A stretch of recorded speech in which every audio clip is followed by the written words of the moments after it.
নমস্কার, আমি দীপিকা। আজকে সানডে, যে সানডেতে একটু স্পেশালি রান্না করেছিলাম।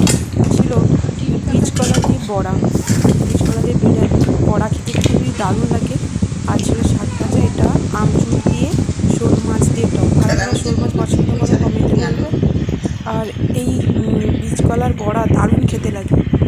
বাড়িতে বলবে যে রান্না করে তাদের বানিয়ে খাওয়াতে।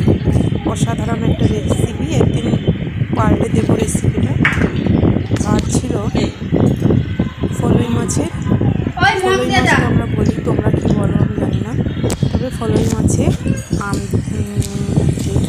আলু দিয়ে, ঘরের আলু দিয়ে ঝোল, পাতলা পাতলা করে ঝোল করেছিলাম। গরমে পাতলা ঝোলটাই ভালো লাগে গরমে খেতে। আর সানডেতে কে দিয়ে খেলে আমাকে কমেন্ট করবে, ঠিক আছে? প্রতি বছর তাই আসলে নেবুড়া না আরে না পয়সা নিতে